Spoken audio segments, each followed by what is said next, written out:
Hello बच्चों, चलिए प्रश्न को देखते हैं। कह रहा है कि उस बिंदु के निर्देशांक ज्ञात कीजिए जहां बिंदुओं 1,1,2 और 3,5,-1 से होकर जाने वाली रेखा एक्स वाई तल को काटती है। तो दिए गए प्रश्न के लिए हमारे पास जो मुख्य अवधारणा है,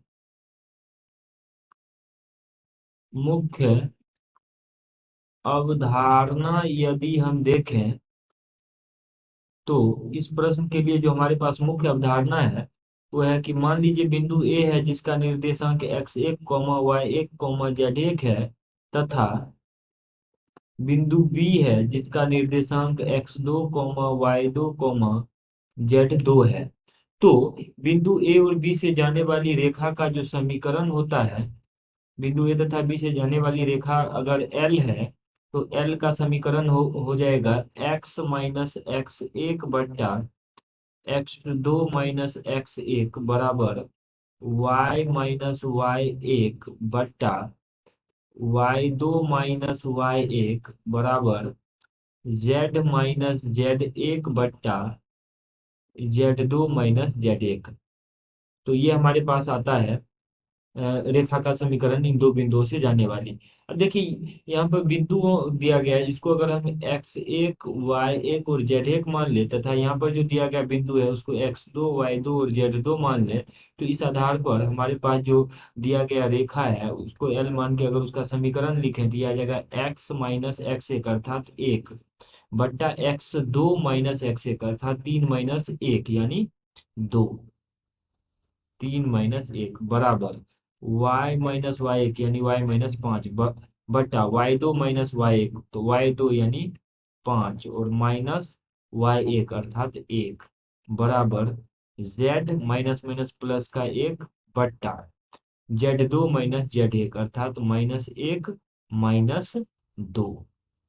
इसको अगर हम देखें इस प्रकार से हमारे पास रेखा का समीकरण आ जाएगा x-1 बट्टा 3 - 1 अर्थात 2 बराबर y-5 बट्टा 5 - 1 अर्थात 4 बराबर, और ये इस तरफ से आ जाएगा z-1 बट्टा -3।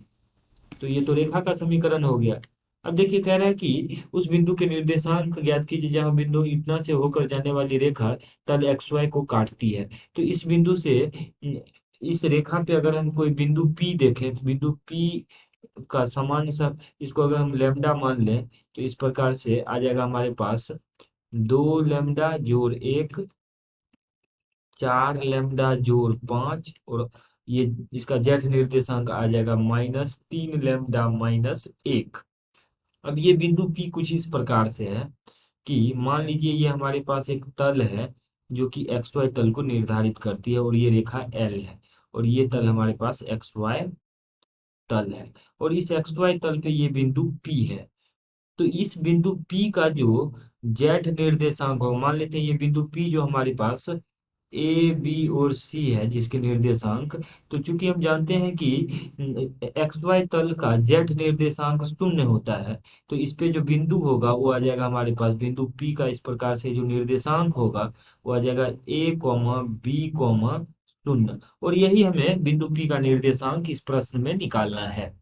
तो चूंकि इसका जेड निर्देशांक शून्य है, इसका मतलब ये है कि इसका जो जेड निर्देशांक है, जो कि बिंदु P का जेड निर्देशांक है -3 लैम्डा - 1, तो ये शून्य के बराबर हो जाएगा। इसको हल करेंगे तो -3 लैम्डा बराबर आ जाएगा 1, अर्थात लैम्डा का मान आ जाएगा -1/3 के बराबर। अब देखिए जब लैम्डा -1/3 हो गया तो इस बिंदु का एक्स और वाई निर्देशांक अर्थात ए और बी भी निकाल लेंगे। तो तुलना करने से ए का मान यहाँ से आ जाएगा ए बराबर 2 लैम्डा जोड़ 1। इसको हल करेंगे तो 2, और लैम्डा का मान हमने यहाँ से ज्ञात किया है तो ये आ रहा है -1/3, तो ये आ जाएगा -1/3 और धन में 1 यानी जोड़ में 1। इसको हल करेंगे तो ये आ जाएगा -2/3 जोड़ 1। इस प्रकार से यहाँ से आ जाएगा ये इसका लघुत्तम 3, और ये आ जाएगा -2 जोड़ 3, तो इसका मान आ जाएगा यहाँ से 1/3 के बराबर। उसी प्रकार से बी अर्थात वाई निर्देशांक हम देखें तो इस बिंदु के लिए वाई निर्देशांक 4 लैम्डा जोड़ 5 है, तो ये आ जाएगा 4 लैम्डा जोड़ 5 अर्थात ये आ जाएगा 4, और लैम्डा का मान -1/3 है, तो जोड़ में 5। इसको हल कर लेंगे तो आ जाएगा -4/3 जोड़ 5। यहाँ से इसका लघुत्तम ले लेते हैं तो आ जाएगा 3 लघुत्तम में, और -4 जोड़ 5 किया 15, तो इसका मान आ जाएगा 11/3 के बराबर। यानी बिंदु P का जो निर्देशांक है जो कि हमें निकालना था वो आ रहा है, इसका x निर्देशांक a था तो वो आ रहा है 1/3, y निर्देशांक 11/3, और z निर्देशांक तो 0 ही है। यही दिए गए प्रश्न में हमें निकालना था। आशा करते हैं कि इस प्रश्न का हल आपको समझ में आया होगा। धन्यवाद।